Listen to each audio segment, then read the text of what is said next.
जून की आधी रात को झारखंड के सीएम हेमंत सोरेन का एक सख्त फैसला आया और पूरे पुलिस महकमे में हलचल मच गई। एक साथ 2 जिलों के पुलिस कप्तानों को हटा दिया गया। वजह बनी जमशेदपुर की वो घटना जिसने कानून व्यवस्था पर गंभीर सवाल खड़े कर दिए, क्योंकि जब अपराधी पुलिस की मौजूदगी में एक युवक को सरकारी पीसीआर वैन से बाहर खींच ले, उसके साथ गंभीर हिंसा हो जाए और खाकी बेबस नजर आए, तब सवाल सिर्फ एक आपराधिक वारदात का नहीं रहता, बल्कि पूरी कानून व्यवस्था कटघरे में खड़ी हो जाती है। जमशेदपुर के बिष्टुपुर में हुए उस सनसनीखेज नाइट क्लब कांड ने पूरे झारखंड को झकझोर दिया है। एक युवक ने इलाज के दौरान दम तोड़ दिया, दूसरा अब भी अस्पताल में जिंदगी की जंग लड़ रहा है। और सबसे बड़ा सवाल यह है कि ये सब पुलिस की मौजूदगी में कैसे हो गया। यही वह क्षण था जब मुख्यमंत्री हेमंत सोरेन ने साफ संदेश देने का फैसला किया कि लापरवाही की कीमत चुकानी पड़ेगी। आधी रात को एक साथ 2 जिलों के पुलिस प्रमुखों पर गाज गिरी। पूर्वी सिंहभूम के वरिष्ठ पुलिस अधीक्षक पीयूष पांडे और सरायकेला खरसावां की पुलिस अधीक्षक निधि द्विवेदी को तत्काल प्रभाव से हटाकर पुलिस मुख्यालय से संबद्ध कर दिया गया। लेकिन सवाल सिर्फ इतना नहीं है कि 2 एसपी क्यों हटाए गए। सवाल ये है कि आखिर ऐसी नौबत आई ही क्यों। क्या झारखंड में अपराधियों के हौसले इतने बुलंद हो चुके हैं कि अब उन्हें पुलिस की मौजूदगी का भी डर नहीं रहा? क्या आम नागरिक अब पुलिस के सामने भी खुद को सुरक्षित महसूस नहीं कर पा रहा? और क्या सिर्फ बड़े अधिकारियों को हटा देने से व्यवस्था पर उठ रहे सवाल थम जाएंगे? नमस्कार, जोहार, मैं हूं अंशु और आप देखना शुरू कर चुके हैं द फोर्थ पिलर। आइए इस पूरी घटना की हर परत को सिलसिलेवार ढंग से समझते हैं, उस रात की वारदात से लेकर आधी रात के बड़े प्रशासनिक फैसले तक। मंगलवार रात 11:36 पर मुख्यमंत्री हेमंत सोरेन ने सोशल मीडिया प्लेटफॉर्म एक्स पर एक पोस्ट किया। कुछ ही पंक्तियों का ये संदेश था, लेकिन इसका असर पूरे झारखंड के पुलिस महकमे में महसूस किया गया। मुख्यमंत्री ने लिखा, जनता की सुरक्षा हमारी सरकार की सर्वोच्च प्राथमिकता है। कानून व्यवस्था से खिलवाड़ और ड्यूटी में किसी भी तरह की लापरवाही किसी कीमत पर बर्दाश्त नहीं की जाएगी। इसी संदेश के साथ उन्होंने 2 बड़े प्रशासनिक फैसलों की जानकारी भी सार्वजनिक कर दी। पूर्वी सिंहभूम के वरिष्ठ पुलिस अधीक्षक पीयूष पांडे और सरायकेला खरसावां की पुलिस अधीक्षक निधि द्विवेदी को तत्काल प्रभाव से उनके पद से हटाकर पुलिस मुख्यालय से संबद्ध कर दिया गया। सरकार की कार्रवाई सिर्फ 2 एसपी के तबादले तक सीमित नहीं रही। मुख्यमंत्री ने पूरे कोल्हान प्रमंडल की कानून व्यवस्था पर विशेष निगरानी के निर्देश दिए। चाईबासा के प्रमंडलीय आयुक्त और रांची के एडीजी को आदेश दिया गया कि वे कोल्हान में कैंप करें और हर दिन कानून व्यवस्था की रिपोर्ट सीधे सरकार को भेजें। वहीं जमशेदपुर के डीआईजी को भी शहर में रहकर 24 घंटे स्थिति की निगरानी करने और पुलिस व्यवस्था पर कड़ी नजर रखने का निर्देश दिया गया है। यानी सरकार ने साफ संकेत दिया है कि ये केवल एक प्रशासनिक तबादला नहीं, बल्कि पूरे पुलिस तंत्र के लिए एक चेतावनी है। अगर कानून व्यवस्था में गंभीर चूक होगी तो जवाबदेही सबसे ऊंचे स्तर पर भी तय की जाएगी। आइए अब जानते हैं कि आखिर ऐसी कौन सी घटना हुई जिसने सरकार को आधी रात में इतना बड़ा फैसला लेने पर मजबूर कर दिया।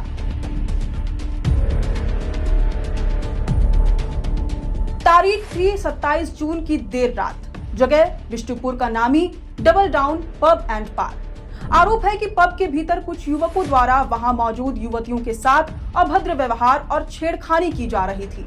उसी पब में सरायकेला करनी सेना के युवा जिलाध्यक्ष हिमांशु सिंह और उनके साथी प्रत्युष आनंद भी मौजूद थे। हिमांशु और प्रत्युष ने उस बदतमीजी का कड़ा विरोध किया। पब के मैनेजमेंट और बाउंसरों ने मामले को सुलझाने के बजाय दोनों पक्ष को पब से बाहर का रास्ता दिखा दिया। लेकिन असली खेल पब के बाहर सड़क पर शुरू हुआ। आरोपियों का गुट बाहर आते ही हिंसक हो उठा। विवाद को बढ़ता देख स्थानीय पुलिस की पीसीआर वैन भी मौके पर पहुंच गई।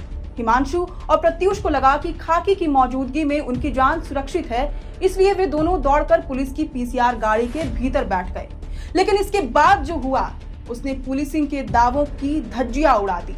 हमलावर इस कदर बेखौफ थे कि उन्होंने पुलिसकर्मियों के सामने ही दुस्साहस दिखाया। उन्होंने हिमांशु और प्रत्युष को पुलिस की सरकारी गाड़ी के अंदर से घसीट कर बाहर निकाला और धारदार हथियारों से उन पर प्राण घातक हमला कर दिया। सोचिए, पुलिस की गाड़ी के अंदर बैठा नागरिक भी सुरक्षित नहीं था। हमलावर वार करते रहे, खून बहता रहा और उस पीसीआर वैन में बैठे पुलिसकर्मी मूक दर्शक बनकर सब देखते रहे।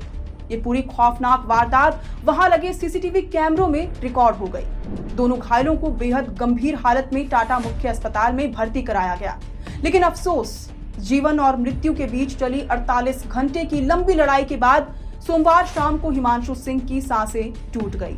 उनका जीवन समाप्त हो गया, जबकि उनके साथी प्रत्यूष आज भी अस्पताल में जिंदगी के लिए संघर्ष कर रहे हैं।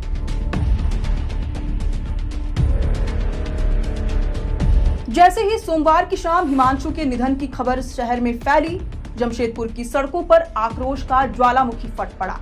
करनी सेना के कार्यकर्ताओं के साथ साथ हजारों आम नागरिक सड़कों पर उतर आए।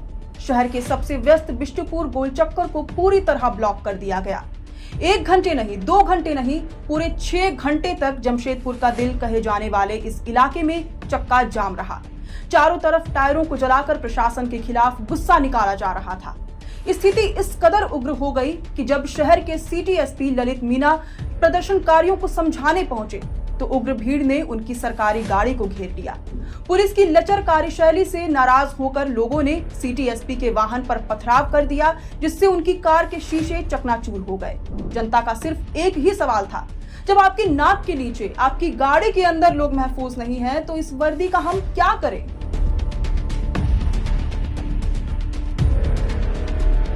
जनता के इस भारी दबाव, सोशल मीडिया पर वायरल होते वीडियो और विपक्ष के तीखे हमलों के बाद रांची से लेकर जमशेदपुर तक का प्रशासनिक अमला बैकफुट पर आ गया।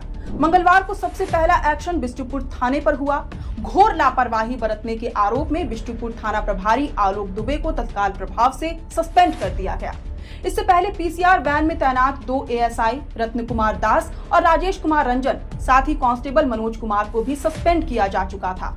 अब बिष्टुपुर थाने की कमान तेज तर्रार इंस्पेक्टर निरंजन कुमार को सौंपी गई है। इसके साथ ही जिला प्रशासन के निर्देश पर उस डबल डाउन पब को हमेशा के लिए सील कर दिया गया है, जहां से इस विवाद की स्क्रिप्ट लिखी गई थी।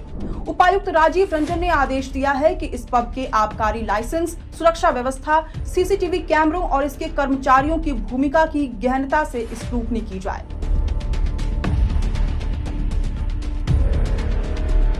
इस घटना ने झारखंड की सियासत को भी पूरी तरह गरमा दिया है।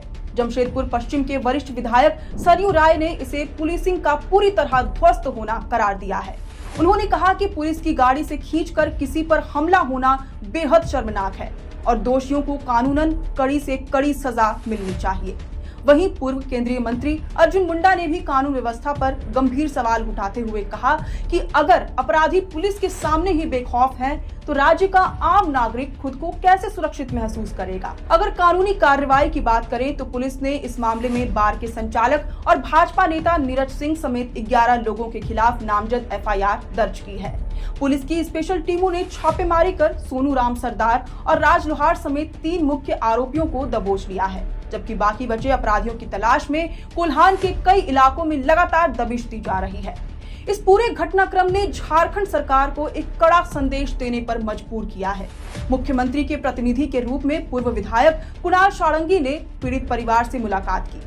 खुद मुख्यमंत्री और पुलिस महानिदेशक ने फोन पर पीड़ित परिवार से बात कर उन्हें निष्पक्ष जांच और हर संभव सहायता का पूरा भरोसा दिया। लेकिन इस पूरी कार्रवाई के बाद भी हम आपसे और व्यवस्था से कुछ बुनियादी सवाल पूछना चाहते हैं। क्या 2 जिलों के कप्तानों को हटा देने भर से झारखंड की पुलिसिंग का ढर्रा सुधर जाएगा? क्या हमारे शहरों की नाइट लाइफ और पब संस्कृति अपराधियों के छुपने का नया अड्डा बन रहे हैं? और सबसे बड़ा सवाल, क्या पुलिस के भीतर का वो खौफ जो अपराधियों में होना चाहिए था, वो आज खत्म हो चुका है? मुख्यमंत्री हेमंत सोरेन ने 2 बड़े अधिकारियों पर गाज गिराकर ये तो साफ कर दिया है कि वे कोताही बर्दाश्त नहीं करेंगे, लेकिन जमीन पर आम नागरिकों को सुरक्षा की गारंटी कब मिलेगी, इसका इंतजार सबको है। इस पूरी प्रशासनिक सर्जरी और जमशेदपुर की इस कानून व्यवस्था पर आपकी क्या राय है? क्या आपको लगता है कि कप्तानों को हटाने का फैसला सही है? हमें कमेंट बॉक्स में अपनी राय जरूर बताएं।